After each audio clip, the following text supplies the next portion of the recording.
y'all, it's Trent on the Loos, just looking here at 2321.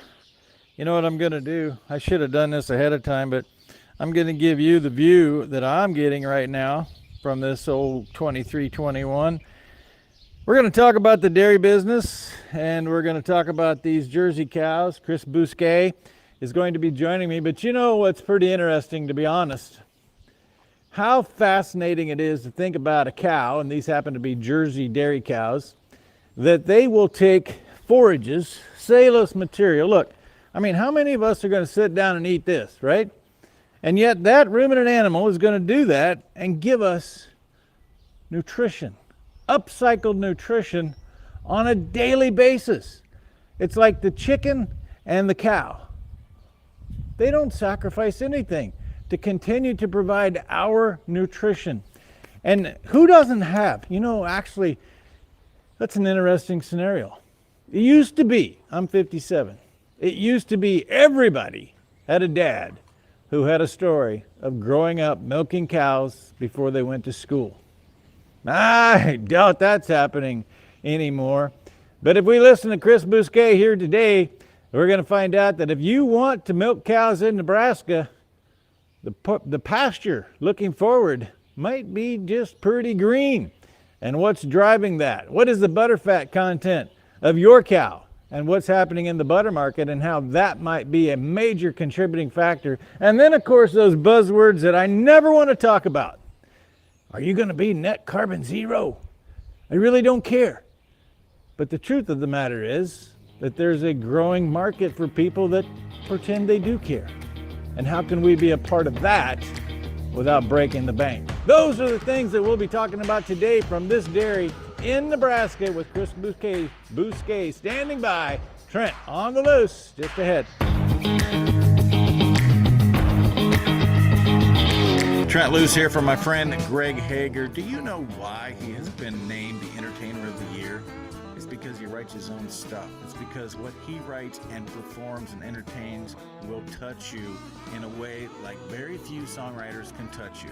His country, his Christian roots come to life. Visit greghager.com for tour dates, merchandise, and book the show yourself. Use the code GREG24 for a discount. greghager.com. Are you looking for something special or one of a kind? At Bassett Motors, we can help you find exactly what you want. Come on in and experience how small town hospitality and personal service can make car buying a pleasure. We know interest rates are important to you. We have multiple lenders to negotiate your lowest payment. Visit us on Highway 281 in Carrington, North Dakota, and online at BassettMotors.com. Bassett Motors, where our customers send their friends. At OLS Tubs, we focus on quality ingredients to create premium, low-consumption supplements that save producers time and money. Our customers see increased profits through better conception rates, heavier winning weights, and less time and money spent on doctoring herds. OLS formulas focus on highly bioavailable trace minerals and vitamins, as well as key ingredients to improve immune response, colostrum quality, and feed conversion. Our exclusive formula propels your livestock to their full genetic potential. This is why we confidently say OLS Tubs are simply the best. In the heart of North Dakota lies a beautiful community to live, work, and play. Beulah is surrounded by nature and just minutes from Lake Sakakawea and all that it offers. The possibilities for fun and relaxation here are boundless. It's the perfect place to find a fulfilling career, epic adventures, and a welcoming community. Life here is legendary. Plan your visit today and see what you're missing. Folks, when it comes to crop protection, you need equipment and technology you can count on. The Apache sprayer accomplishes all of that. But you need something else. A service counter and a group of people that'll help you when you need it. Simpson Farm Enterprises at simpsonfarm.com and High Plains Apache from Mandan. They have the service, they have the equipment. All they need is your confidence. Online, simpsonfarm.com or highplainsapache.com.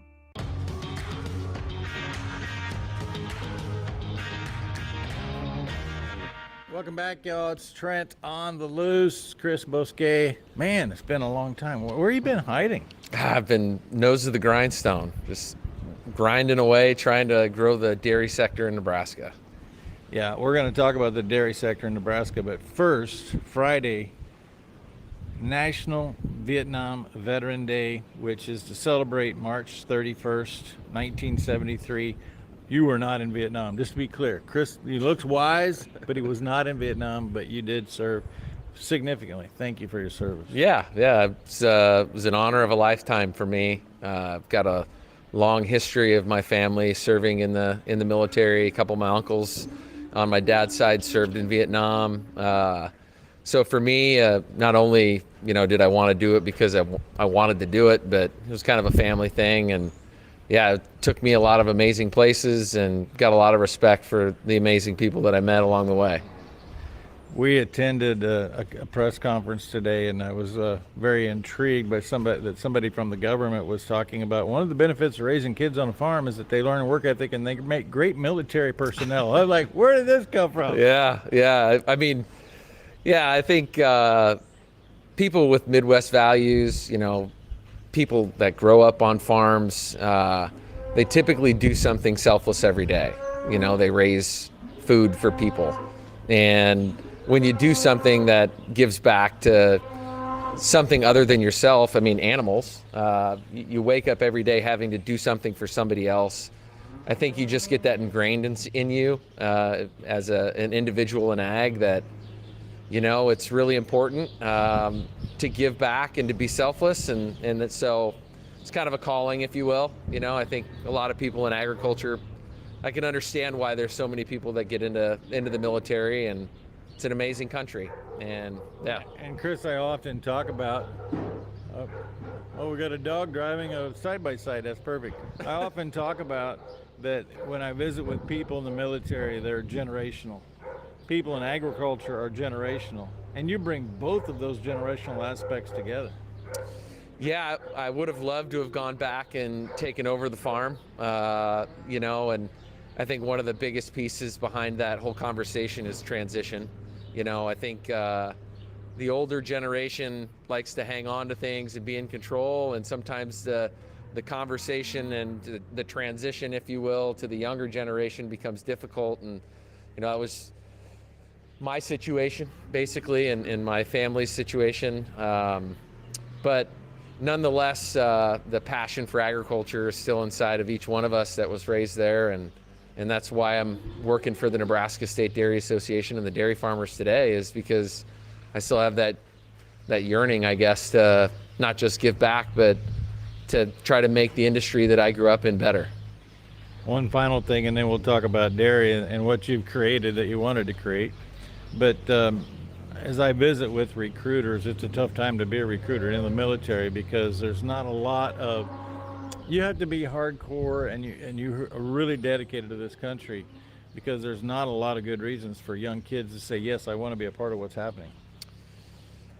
That becomes a difficult conversation piece because, I'm not that far removed from being in the Guard, and I know a lot of people that's still in. I've got, the godson of my, or the godparent of my son is a pilot out here at the base in Lincoln. And, there are so many amazing people in the United States military.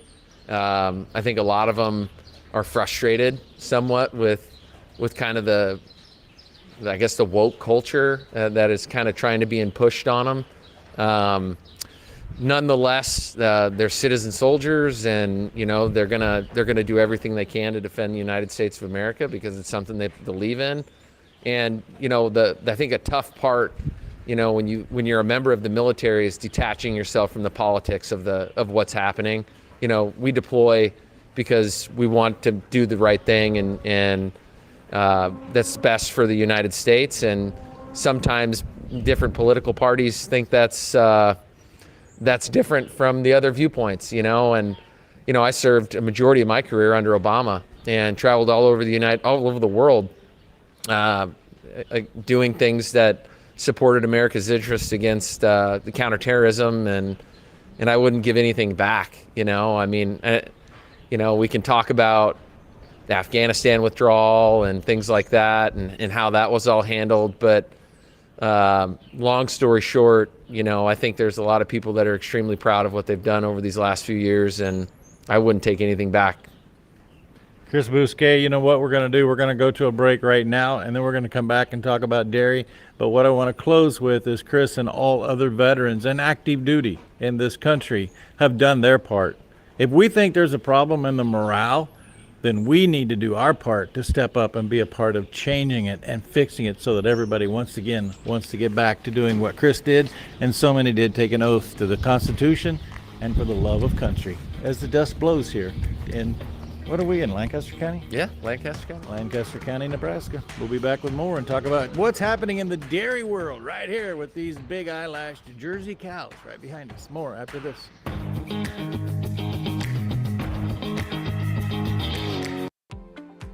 People get sick for two reasons and two reasons only. Your body's missing something that it needs, or it's exposed to something that it doesn't need.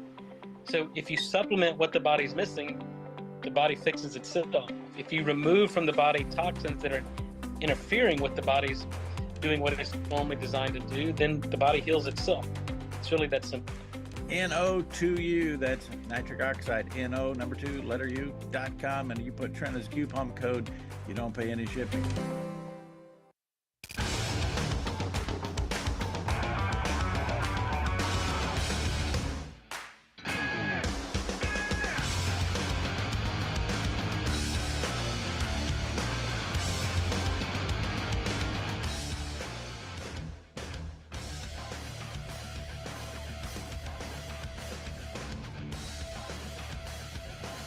Stop out to our facility, Highway 22 South. Let us build a truck for you. Base Fluke Trailers of Dickinson is a family-owned dealer with expert staff that know their products front to back. We stock over 150 units of all types and can custom order a trailer with the unique features and capabilities you require for brands you can trust. Our experienced service team is the reason we're also the best place to have your trailer customized or repaired. Count on Base Fluke Trailers of Dickinson to keep you hauling. Hello and welcome to the MHA Interpretive Center. It's the perfect stop along the Lewis and Clark Trail and the cultural hub of the Mandan, Hidatsa, and Arikara Nation. Nestled along the shores of Lake Sagaguia in Newtown, North Dakota, 1 mile west of the Four Bears Casino. You can enjoy amphitheater performances, art exhibitions, and educational workshops utilizing our living cultural center. Enjoy some coffee, browse our gift shop, and learn about the original people of this land. Learn more at mhanation.com/interpretive center.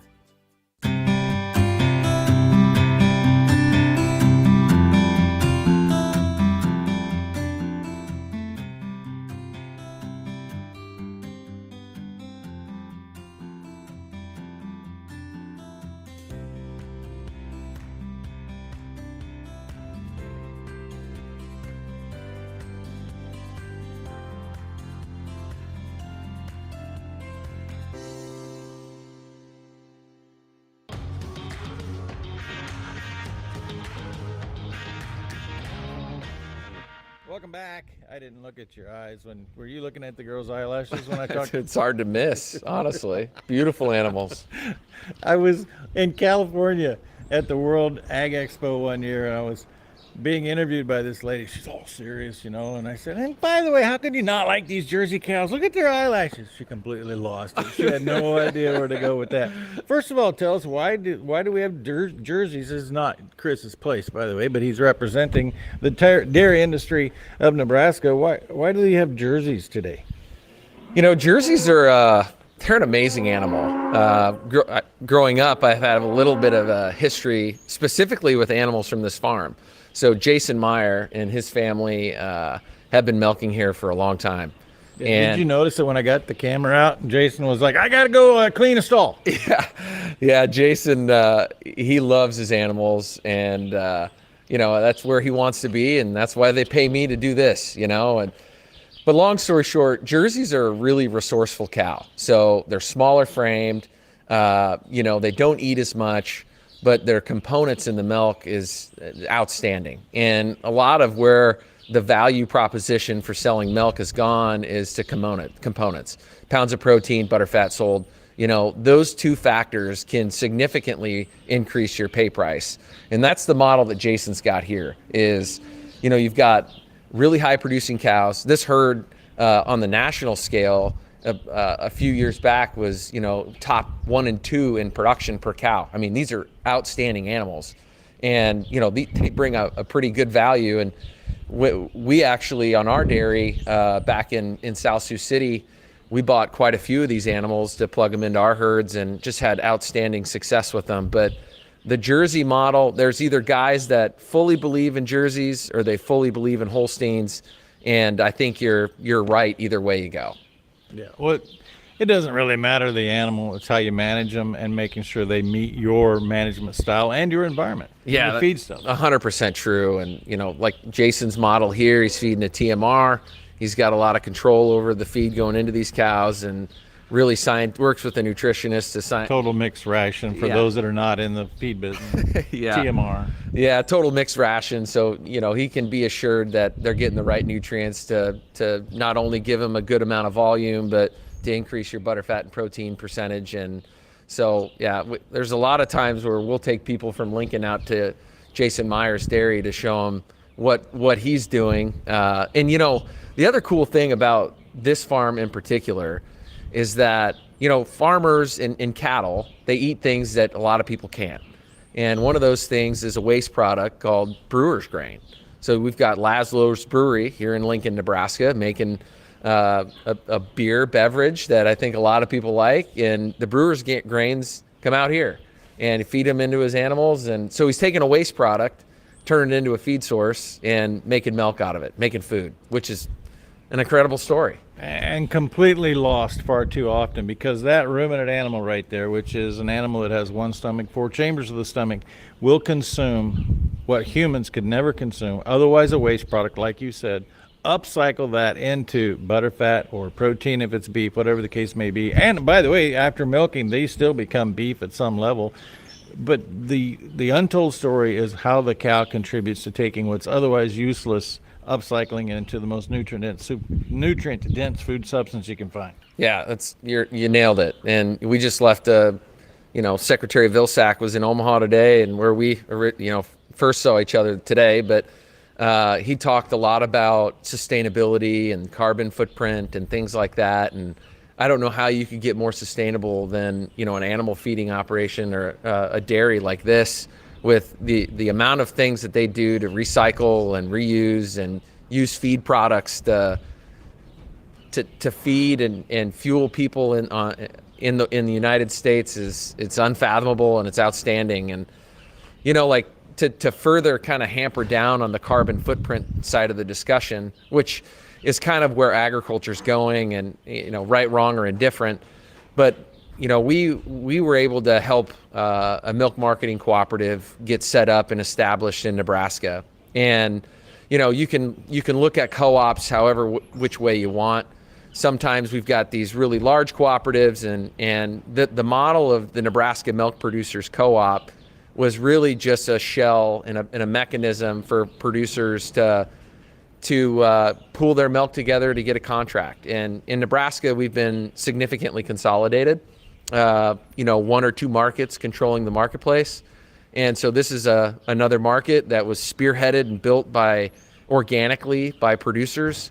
And they got a contract into Milk Specialties Global. And with that contract that they've got up in Norfolk, they were asked to do this sustainability evaluation. And when you look at the reason why they wanted to do that is because Milk Specialties wanted to prove a point that, a lot of these European companies and even domestic United States companies don't understand how good we've been for so long. We're the original caretakers of the ground, right? And the land and animals. So what they were able to do is interview their customers about what they wanted to see in a sustainability evaluation, and then go out and work with the producers to get that data.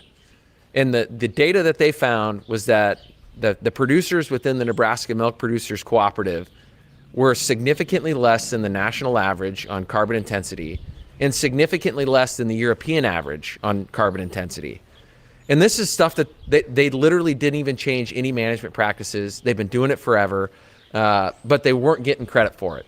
And so now we finally are. And so Milk Specialties, when they found that story, They had no intention of exporting any of their products. And now European countries are seeing how significantly less our carbon footprint is, and now they're exporting it. So I'd just like to add that occurred with no government subsidy, no Yeah. government program. It was just dairymen doing what farmers and ranchers do. How do I make this better for the next generation? That's what the motivation was. 100% nailed it. And, they knew that if they didn't vertically integrate somehow and try to find a path to secure their own marketplace, that there was going to be no future. And so this provides that opportunity. Milk Specialties is going to continue to grow. Right now, they're ramping up to 2.5 million pounds. So just for your listeners, we produce about 3.8 million pounds of milk in Nebraska with about 57,000 cows. That project in Norfolk is going from 400,000 pounds of milk a day to 2.5. So that's a pretty big jump. It is a big jump. And now they're even considering going to 5 million pounds a day. That's a big So jump. just even that one project, we're pretty much doubling the milk that we need to be produced here in Nebraska, which is an outstanding situation for us. Now, you kind of look off into the distance of what else might be coming. There's another project that could be bringing, about 5 million pounds of milk growth, another project with about 3 million, another one that's 1.2 million. So when you add all those projects, the potential projects that are looking at Nebraska, we're probably around 12 million pounds of milk within the next 5 years. Chris, the first time you and I sat down and talked about your vision for bringing growth to the processing side of dairy in Nebraska, I remember clearly. It was February 2020. You know how I remember that, right? Because that week I spoke at your conference in Columbus, and then I went to the UK on my own little personal trade mission because I was going to be a part of doing a free trade agreement between US and the UK. That's why I remember the timing. But in a short 4-year period of time, you've gone from here's my vision, and by the way, I'm not saying you did this all by yourself. I know there's a complete effort to make it happen, but you're here now. You got to deal with what you actually accomplished, and that's not an easy task either. You 100% nailed it on all the points that you brought up. It by no way, shape, or form was this all me. We've got a Grow Nebraska dairy team that has been working their tails off since before I was even involved with this conversation. And you got Chris Benson at Department of Economic Development, Steve Martin with AFAN, Nebraska Public Power District, Lindsey Jennis and Brian Vasa. You've got University of Nebraska has been plugged in a time or two. So there's been a lot of people along this effort that have contributed significantly, and couldn't have done it without them. And to be honest with you, I can't really take the credit either, because right now it's a timing thing. The way that the market is hitting internationally, even domestically, we're not as long as we once used to be. You look at the European Union and New Zealand, two large exporters of dairy products. Their growth projections are plummeting.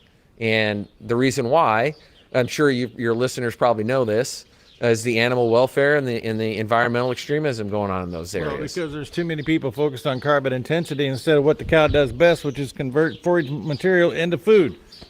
Exactly. And so, like it or not, it's created an awesome opportunity for, not just Nebraska, but for the United States. Hey, I like this. Hey, you over there in the EU, keep doing what you're doing. It's working for us here in Nebraska. It really is. It really is. And I'm here for it. We got a footprint in the EU. Now they know. Yeah. And I also am glad to know that I'm going to go home and tell Kelly we got to get a couple hundred Jersey cows because the market is coming. Yeah, I'm sure she'll be excited. I'm looking for Nebraskans, to be honest with you. Yeah, there you go, Kelly. He's looking for you. We need Nebraskans to milk cows again, and there's a lot of creative ways that you can do it. I know that the way that we used to milk cows back in the olden days is not the way we do it now, and so I think you can use robotics, and you can have a life, and you can make it work. And so my goal, I guess, with the Nebraska State Dairy Association is to provide another opportunity for our producers, our existing Nebraska farmers, to grow, to allow an opportunity for new people to get into the business that are from Nebraska, and then also to recruit the milk that we need to fill the pipeline. And it's going to be a relationship between all three of those parties. Chris, I got to close with one other issue. It's not an issue. It's how the world works. 120 years ago, the Dairy Herd Improvement Association was created around how much butterfat Bessie can produce right there. And then through the mid part of that century, we go through this movement where butter's taboo. And we got to go to hydrogenated soy oils and things like that. And all of a sudden, everybody's back to talking about components and talking about butter. And butter is being consumed like maybe never before. How do you summarize that cycle, and where do you see it going? From everything that we're seeing is that, you know, now that full fat products are kind of getting back in and butter's good, butter prices look outstanding. I mean, they're talking potentially $3 butter again. And that would be, for the Nebraska producers, that's outstanding. The other piece of the conversation with butter specifically is, if you look at the United States market, we've got a lot of cheese production coming online. And it takes butterfat and cream to make that cheese. And so you've got Hillmar, you've got Great Lakes, you've got Leprino, you've got Valley Queen up in South Dakota, all adding cheese inventories within the next year. And so that's going to be a really bad situation for the people that are fixed to a Class 3 market, because your cheese price is going to really struggle because of the oversupply. But when you look at the cream market, it looks outstanding because you're going to be on a shortfall.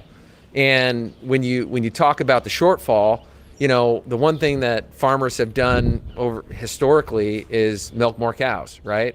Well, now they can't because there's no heifers, and your heifers are significantly high. And so when all this new processing hits, the American farmer, the Nebraska farmer, is going to have to figure out a creative way to hit those numbers, because we don't have the replacements. Everybody's been breeding sex semen into black, you know, conventional or crossbred calves. Yeah, and they're not going to slow down on that, because I heard some some high dollar calves right off of cows. Beef calves. I mean, right now you can sell a cross calf for $700. Yeah, and I heard 1,000 yesterday. Well, I mean, there you go. And the other than milk income, when you look at the economics of the conversation, other than milk income is the highest it's ever been. I mean, and a main big reason for that is your cross calves. Huge component of it. Chris Bousquet here in Lancaster County with Jason Myers Dairy's jerseys and 2368s going in my pickup. One final note: we were one vote away, folks. Thanks, Debbie Stalbanoff, for nothing. The Michigan senator, who was the only one who killed the opportunity to put whole milk back in our school systems. And until kids have a choice for whole milk, they're not living the life they should be living when it comes to learning in the school system. Thank you, Chris. Thank you. Appreciate that. You want to give a website? Yeah, nebraskamilk.org is the NSDA website. We also have a www.grownebraskadairy.com. That is where you can go to learn about why Nebraska and how to get into the dairy industry. Why Nebraska? Perfect question of the day. Trent on the loose. Be gentle, stay firm, and God bless the farmers and the military men and women like Chris Bousquet, who made it happen for us here in this country. See you tomorrow.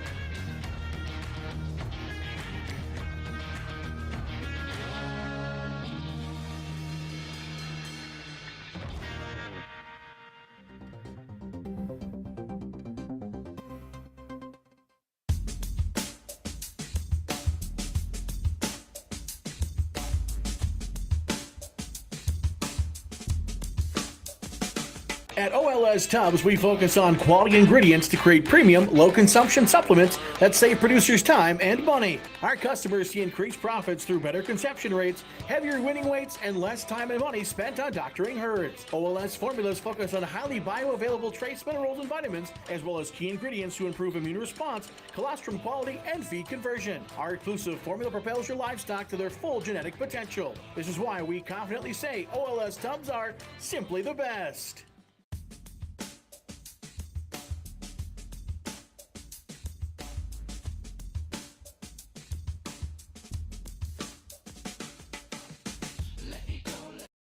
Look, so see these cows here, Trent.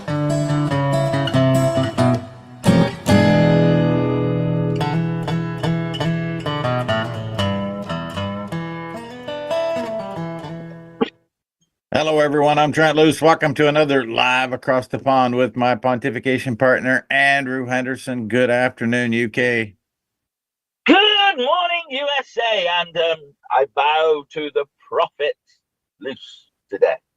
There you go. Don't be bowing to anybody but Jesus. What are you doing? What are you talking about? Well, you keep prophesizing that things are going to happen, like huge earthquakes. Okay, you got the wrong continent and you got the wrong place, but you got you got the earthquake, the 7.4 earthquake. You got the time scale right, and maybe just there was a shift in the axis, and you just got the place a bit wrong. Yeah. Where did the earthquake happen? It happened during the night, 7.4 on the Richter scale, in between Japan and Taiwan. Oh. But the question is, because a lot of buildings have been badly damaged, and they've been forecasting a tsunami because the sea retreated into retreated from the coast. But they are suggesting it's possible that it may well not be an act of God. Yeah, everything has that suggestion in today's world, doesn't it? Initially. But 7.4 is pretty significant since they reduced the Richter scale metrics. In the old days, wouldn't that be like a 9 something? It's certainly a huge one, and buildings have collapsed, and I've seen information on the building. Of course, it's dark now, but our backroom boy Damien was talking to me this morning, and of course he's on that southern hemisphere. If people weren't watching Rural Route yesterday, they'll know that me and myself and you we understand geography much better than Jay Truitt, and that we realize that India is not anywhere in the south hemisphere. Luke makes it look like there's some serious building collapse that has taken place. Oh yeah, there is. Yeah. So this explains something that I didn't go follow up. I saw some chatter because I've been focused on two things: election integrity, and yesterday what happened in McPherson County, South Dakota, which just took the wind out of so many sails, and how cows get high pathogen avian influenza. But in the process, I saw people chattering about how will China take advantage of this from a semiconductor standpoint. So that obviously they were alluding to the fact that Taiwan is now distracted with the earthquake. Can you still hear me, Trent? Oh, I got you now. So sorry, apparently you took a little hiatus. No, I mean, I saw people chattering about asking the question, will China take advantage of the semiconductor situation in Taiwan? Which, by the way, it's now been, 2 months since we brought to everyone's attention that we have 5 aircraft carriers in the sea between Taiwan and China because they're going to have a war. But Tony Neihart told us that they had to do it by a certain date, or they couldn't do it because of the weather, because he told me last October that there would be inclement weather in the Taiwan Strait about now. Oh, so are you telling me that your next prophecy is that because that you got your forecast right of there being a big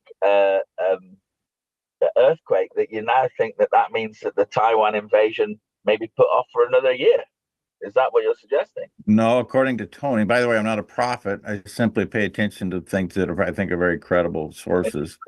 And secondly, Tony would tell. We'll have to revisit with Tony, but Tony would tell us that it's not a year, but like 6 months, because this time of year in that region of the world, there is always very turbulent weather. For sure. I can tell you, I went in March to that part of the world, and I've never seen anything like it, Trent. There was every single day you could set your clock to it. There was the most unbelievable torrential rain at about 5 o'clock at night. I've never seen rain like it, like sheets of rain. And then an hour later, it was beautiful sunshine. It was the most incredible experience. That happened every day. And we're talking, rain that you and I don't normally see. That has to be climate change. It has to be induced by people eating beef. That's the only thing I can think of. Well, yeah. And that's another thing that, you've got me thinking about, when you said before, oh, is everything, do we believe everything is conspiratorial? And maybe that's the way we've started to go, because everybody's looking into everything that's said now in a way that they've never done before. But actually, that's a good thing, Trent, because that means people are questioning things that maybe 3 or 4 years ago they wouldn't question. So I saw some figures this morning that Bloomberg's website is its lowest traffic in history. Really? But well, That's yeah, encouraging. yeah, it is. And so you start looking at those sort of things, and the same with CNN, the same with CNBC, same with the BBC. Their viewing figures are in the toilet. That has to be meaning something, Trent. It really does. I agree. But you want my conspiracy theory on the conspiracy theory? Well, I go on, because So at the end of the day, I find myself feeling that way. This whole conspiracy about the people getting more information and asking questions, I don't think that's conspiracy. I do feel that people are at least on the surface saying, I need to get more information about that. Not at the level we should, okay, but I agree with you that we're doing that more. But I also think that the era where people don't trust anything was created on purpose, and they knew that there would be a point in time when people would go ask questions. And so the people who created the era to make sure everything was questioned at the beginning also created at the same time the avenues to misinform people when they go look for the information. Yeah, which is true, because if you don't have the right source, you don't know that you're going to have atmospheric rivers in California.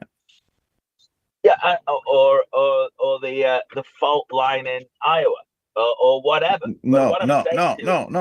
Southern Illinois and Missouri. Don't be getting people in Iowa ready for an earthquake. and there'll be an earthquake hit Beckendorf tomorrow. So yeah. But you didn't have the critical thinking that told me there was going to be a big earthquake in Taiwan, which is very disappointing. But anyway. Yeah, actually, because I don't pay attention. I pay attention to the United States. I'll make that clear. Well, sadly for me, I now pay attention to Nebraska, and I heard yesterday that there is a.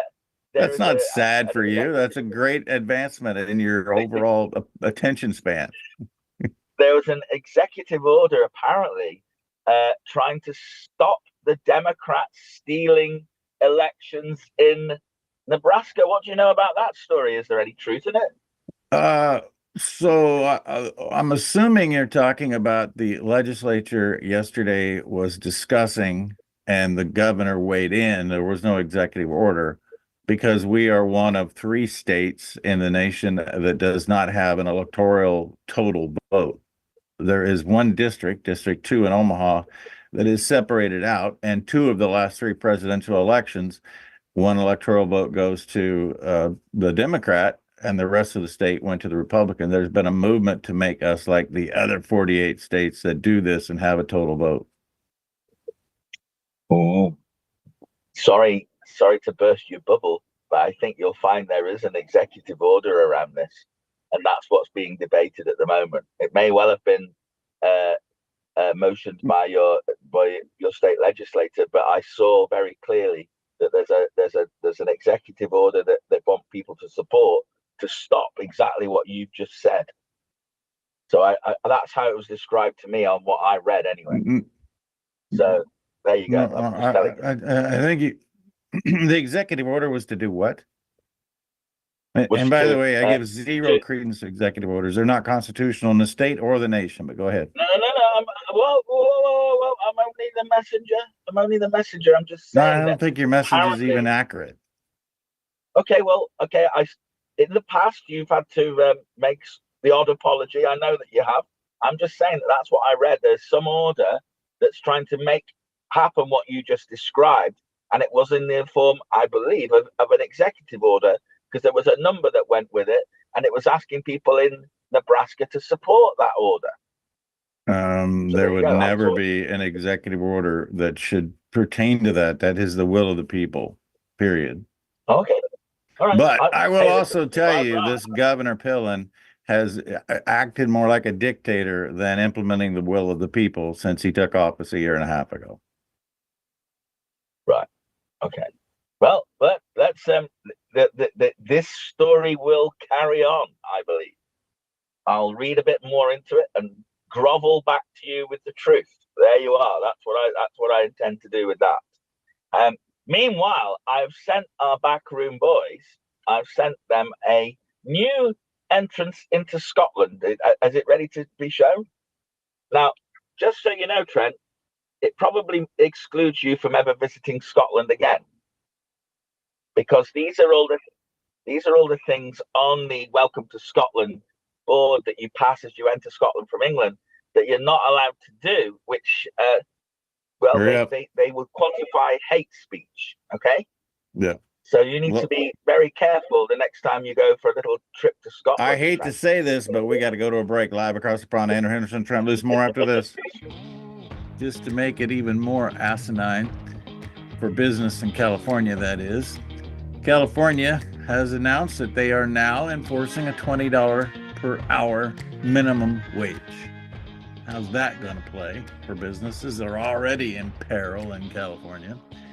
Plus, we're going to talk about land values, because I don't think we give enough attention to what is taking place when land values are bringing more than the land will actually return. What does that actually mean? That means we're in trouble. That means that somebody is buying land without any concern whatsoever what it will produce.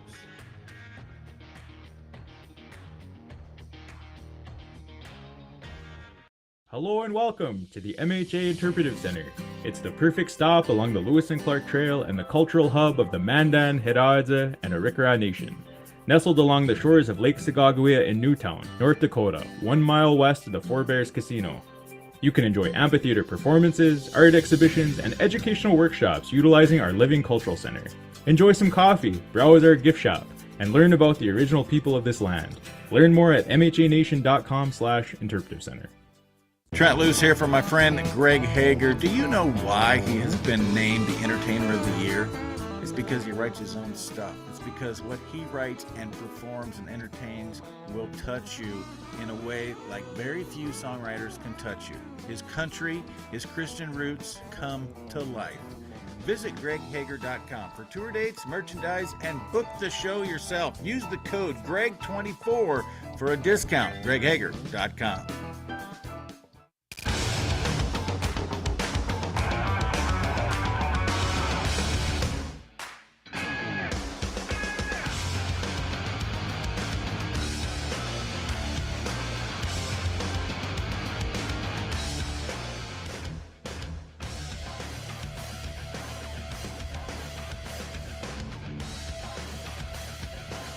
Stop out to our facility, Highway 22 South. Let us build a truck for you. Base Fluke Trailers of Dickinson is a family-owned dealer with expert staff that know their products front to back. We stock over 150 units of all types and can custom order a trailer with the unique features and capabilities you require for brands you can trust. Our experienced service team is the reason we're also the best place to have your trailer customized or repaired. Count on Base Fluke Trailers of Dickinson to keep you hauling. Are you looking for something special or one of a kind? At Bassett Motors, we can help you find exactly what you want. Come on in and experience how small town hospitality and personal service can make car buying a pleasure. We know interest rates are important to you. We have multiple lenders to negotiate your lowest payment. Visit us on Highway 281 in Carrington, North Dakota, and online at BassettMotors.com. Bassett Motors, where our customers send their friends. Folks, when it comes to crop protection, you need equipment and technology you can count on. The Apache sprayer accomplishes all of that, but you need something else. A service counter and a group of people that'll help you when you need it. Simpson Farm Enterprises at simpsonfarm.com and High Plains Apache from Mandan. They have the service, they have the equipment. All they need is your confidence. Online, SimpsonFarm.com or HighPlainsApache.com. Look, so see these cows here, Trent.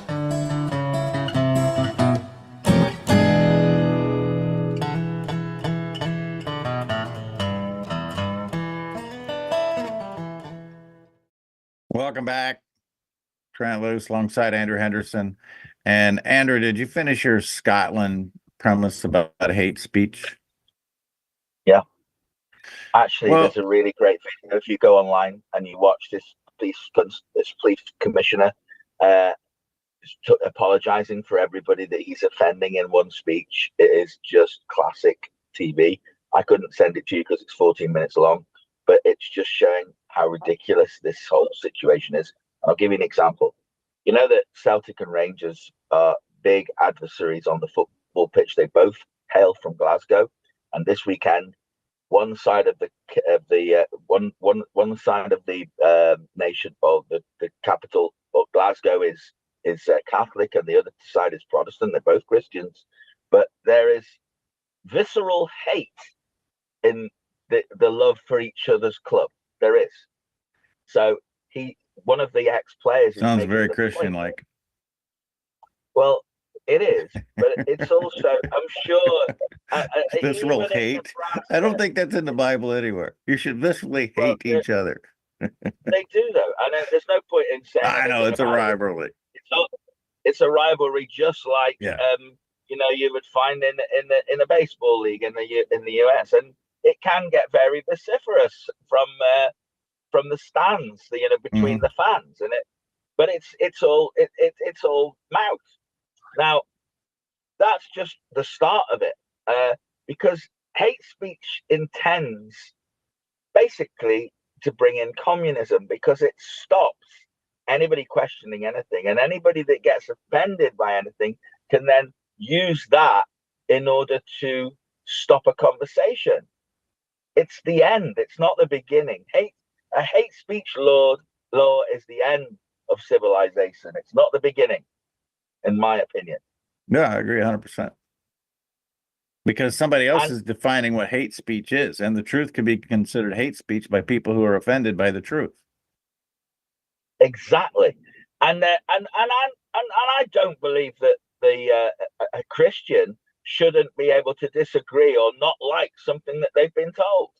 I think that's totally natural, frankly. I agree. So, you know that I am a complete zealot for what the Constitution tells us and how we maintain will of the people and local control. And nobody in this country has done a better job of working with local control to try to bring about voter integrity, because we have not made any steps to improve voter integrity. Yesterday, I actually didn't attend, but I like a voying Tom, I was watching from afar the McPherson County, South Dakota County Commissioner meeting, and I watched it for an hour and a half. It actually lasted 3.5 hours. And at the end of it, they decided, even though there was a vote on the floor, which failed for a lack of a second, to move their vote, counting the votes in McPherson County, South Dakota, to a hand count. That motion died for lack of a second after an executive session with an attorney who is hired from outside of the county and obviously has the ear of Kristi Noem. Suddenly this county decides, well, we just can't do this, because she put some level of fear in them. I'm going to contact her today and find out exactly what she told them. But Jody Waltman is a champion for bringing the power back to the people. And this is her first interview ever. She just did fantastic yesterday. And I want to share just a clip of what all of us need to be more like in terms of being a dutiful citizen. Yeah, that's been one good thing about all this, is people are engaging. They're seeing things aren't right, and especially, I was in Pierre a lot this last session fighting for our bills that we wanted to get passed, and then also fighting against SB 201.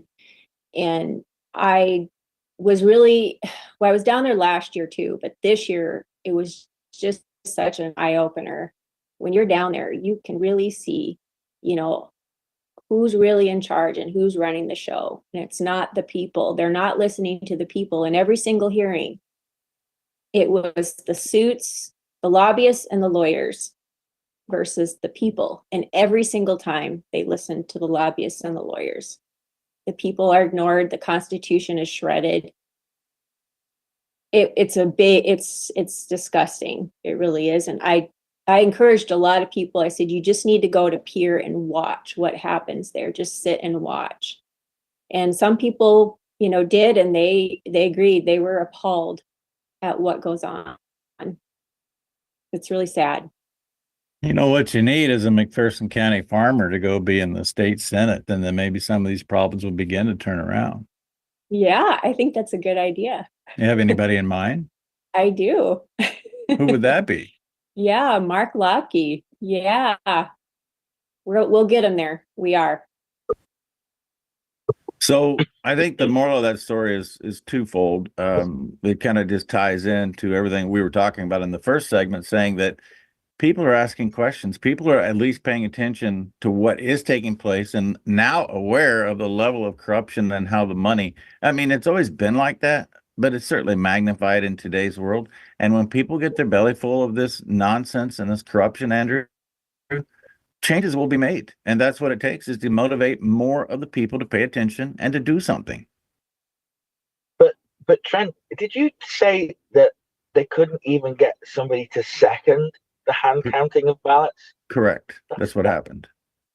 So they didn't get two people in the room on the right side. 2 of 5. That's really sad. 2 of 5. Oh, the 2 of governing body, 5. 2 of 5. Okay. So And this is the fifth month. So there could have been. This is So the there could fifth have been- month this has been addressed. And yesterday, 2 individuals who walked through the HAVA requirements. HAVA is Helping America Voting Act, which was passed in 2003, which is now devoted $352 million in the last 5 years to giving these counties machines and tabulators, and there is no accreditation or auditing system. There is one in place, supposed to be in place, so that it's not being followed by any county that we're aware of. By the way, we did learn, I didn't know this, I learned yesterday, there are 100 hand counting precincts in the state of New Hampshire. It can and should be done, and Missouri did it last year as well. And Andrew, we're talking about yesterday, they were talking about the proposal included counting with the tabulator, with the hand count, and just compare the two. That was all it was. That's all it was. So here's the thing. So 4 out of those 5 elected officials denied that. Correct. I can't believe that. It's just, you know, when you speak to Christy No, how can she possibly defend that? Great question. And if you get a chance to speak to her, make sure you ask her. Sat in that room, you're telling me that all these people sat in this room listening to this lawyer, they had no say in this. Only these 5 people had the say in this. The real end. No, the 5 people are the ultimate end. They make the decisions, but the room was as full as anybody has seen it in McPherson County at a county commission meeting. Look, realistically, there were 45 people in the room. I'm told, I wasn't there, but we're talking about a county that has less than 2,000 people. I have to look up McPherson County, but I doubt there's 2,000 people in McPherson County. And I was watching this and I was hearing the momentum, because the information was definitely in favor of, we need to at least have some mechanism to audit what's going on with these machines, because the audit that everybody's been, the forensic audit that everybody's been talking about, it's not an audit. It's to go back and see if the numbers actually match what they say. And they look at the same inputs and get the same output. And I'm like, oh yeah, okay, that's a forensic audit. No. You need a specific auditing system, and nobody has it with the ES&S machines or the Dominion machines. But it's not the machines, it's the software that's the problem, and that's what we've been trying to tell people. But Andrew, these 5 individuals sat and listened to 2 experts, one on the internet from Alabama, one sitting, Rick Weibel was sitting right in their presence, and they had the momentum. And in the middle of that momentum, you could hear Sarah Frankenstein, the attorney, who was also on the internet, pipe up and say, you guys need to go into executive session, and I got to tell you some things. They go in executive session, come out, and the motion drops for lack of a second. Okay, so here's the thing. So as you say, things have to be done local level, and you've just given an example where local level didn't work because the national level has superseded it.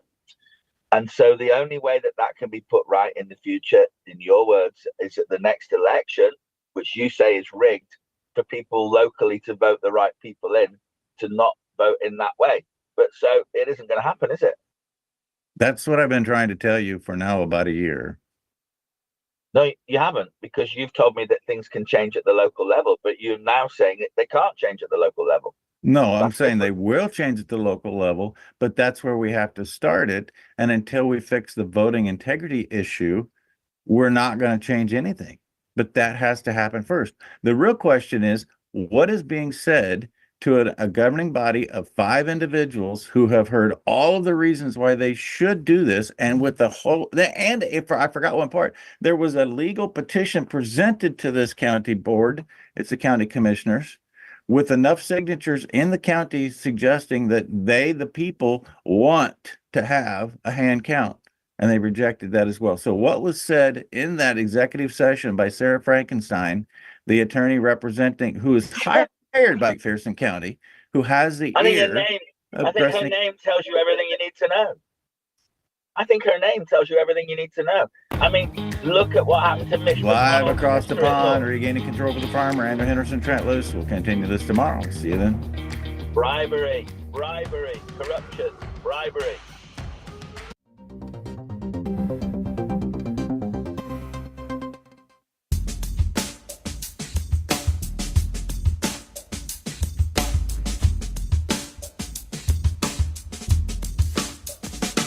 At OLS Tubs, we focus on quality ingredients to create premium, low-consumption supplements that save producers time and money. Our customers see increased profits through better conception rates, heavier winning weights, and less time and money spent on doctoring herds. OLS formulas focus on highly bioavailable trace minerals and vitamins, as well as key ingredients to improve immune response, colostrum quality, and feed conversion. Our exclusive formula propels your livestock to their full genetic potential. This is why we confidently say OLS Tubs are simply the best. People get sick for 2 reasons and 2 reasons only. Your body's missing something that it needs, or it's exposed to something that it doesn't need. So if you supplement what the body's missing, the body fixes itself. If you remove from the body toxins that are interfering with the body's doing what it's normally designed to do, then the body heals itself. It's really that simple. NO2U, that's nitric oxide, NO, number 2, letter U.com, and you put Trent as coupon code, you don't pay any shipping. In the heart of North Dakota lies a beautiful community to live, work, and play. Beulah is surrounded by nature and just minutes from Lake Sakakawea and all that it offers. The possibilities for fun and relaxation here are boundless. It's the perfect place to find a fulfilling career, epic adventures, and a welcoming community. Life here is legendary. Plan your visit today and see what you're missing.